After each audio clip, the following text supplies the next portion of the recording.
अध्यक्ष महोदय, आपने प्रश्न को पूछने का अनुमति दिया, मैं उत्तर दे रहा हूं। यही तो पार्लियामेंट्री अकाउंटेबिलिटी है। ये कोचिंग सेंटर की दुनिया से देश के विद्यार्थियों को बाहर लाना पड़ेगा, कानूनी तरीके से लाना पड़ेगा। प्रियंका जी ने बहुत अच्छी सप्लीमेंट्री पूछी, इतना विस्तृत जवाब आया है। इस सरकार को सर छुपाने के लिए कुछ नहीं है सर, हम उस बिरादरी के नहीं है।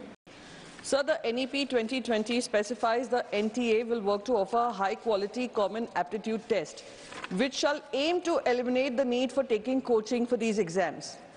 Is the government aware that the Common University Entrance Test, as designed in consonance with NEP, has led to the cropping of more coaching centers all over the country? And what measures are being taken against such coaching centers which contradict the aim of the exam? Honorable Minister.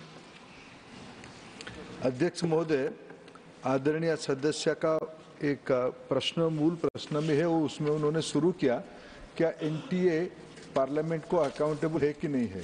अध्यक्ष महोदय, आपने प्रश्न को पूछने का अनुमति दिया, मैं उत्तर दे रहा हूं। यही तो पार्लियामेंट्री अकाउंटेबिलिटी है।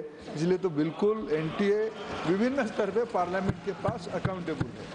दूसरी बात, एनईपी ने धीरे धीरे देश की विद्यार्थियों के अंदर परीक्षा की सुधार के लिए, परीक्षा की गुणवत्ता बढ़ाने के लिए एनटीए कई प्रकार की परीक्षाओं को विशेष करके विद्यार्थियों के लिए ले, इसकी सुझाव दिया था। उसी पे एनटीए 2017 से शुरू होकर 18 में एक आकार लिया। लगभग पिछले 6 सालों में 5 करोड़ से ज़्यादा विद्यार्थी विभिन्न परीक्षा में अपीयर किए, सफलता के साथ अपीयर किए, उत्तीर्ण भी हुए, विभिन्न इंस्टीट्यूशंस में उनके एडमिशन भी हुई है। 250 तक परीक्षाओं को किया गया है। ये बात जो एक मैं आपकी अनुमति से सदन के सामने उसको रखना चाहूँगा। आज देश की जो युवाओं की, विशेष करके एस्पिरेशनल सोसाइटी की जो तबका है, न्यू मिडिल क्लास, देश में 25 करोड़ लोग गरीबी रेखा से उठ के ऊपर आ रहे हैं। ये सबके मन में प्रायोरिटी है आगे बढ़ना, एजुकेशन उसके माध्यम है। उसमें सब मैं अगर एक ही आप अनुमति से एक ही उदाहरण दूंगा सर, जब प्रधानमंत्री मोदी जी जिम्मेवारी लिए देश में, तब मेडिकल सीट की संख्या था 50,000, 51,000। आज वो बढ़ के हमने पिछले 10 साल में उसको बढ़ा के 1,10,000 तक पहुंचाए। लेकिन विद्यार्थियों में, नौजवानों में जो स्पर्धा है अच्छा करने के लिए, उसमें कोचिंग सेंटर हमारी प्रतिबद्धता है। सरकार की ओर से कोचिंग सेंटर ना हो, उसमें मेरे को कहने में कोई झिझक नहीं है। इसमें सबकी सहायता, सबकी मदद चाहिए।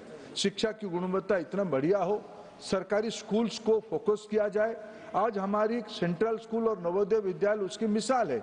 अनेकों राज्यों में अच्छे पढ़ाई के कनाब की राज्य, पिछले दिनों में हाउस में तर्क उठी सीकर में क्यों अच्छा किया।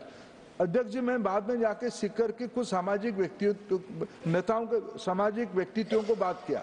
सर, सीकर आप मेरे से ज्यादा जानोगे, पुराने समय से सीकर पढ़ाई लिखाई का एक केंद्र रहा है।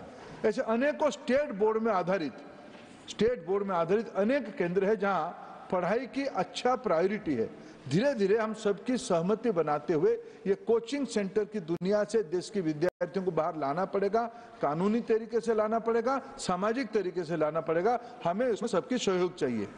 आई थिंक प्रियंका जी ने बहुत अच्छी सप्लीमेंट्री पूछी, इतना विस्तृत जवाब आया है। Supplementary number 2, Priyanka Chaturvedi. His answer, but I'm not satisfied with the answer he's given.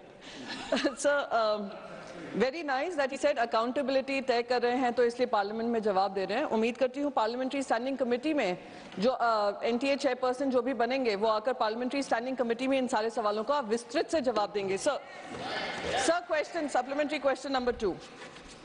Sir, government के पास, सरकार के पास क्या कोई डेटा है जो बता रहा है कि the students moving abroad to pursue medical degrees due to irregularities in NEET testing, usage of unfair means in examination, and low number of seats in government medical colleges, what measure has the government taken to avoid this brain drain? Honorable Minister.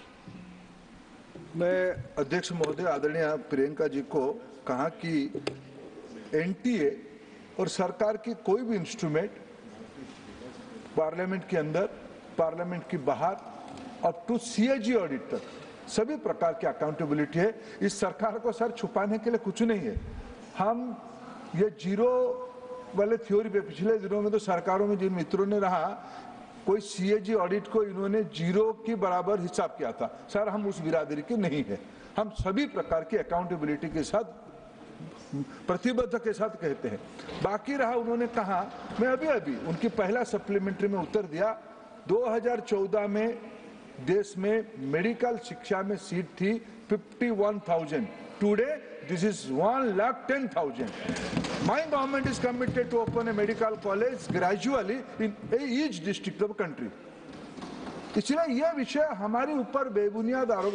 ये बात सही है कि आज इतना number में विद्यार्थी चाहते हैं पढ़ने के लिए, उतना सीट होनी चाहिए, क्या होनी चाहिए, लेकिन यह विषय को मेरे सरकार के ऊपर ये कहना कि आपने स्क्वीज कर दिया, कम कर दिया, मैंने तो हिसाब दिया, तथ्य दिया आपके सामने। अध्यक्ष जी, सत्य को सबको स्वीकार कर लेनी चाहिए।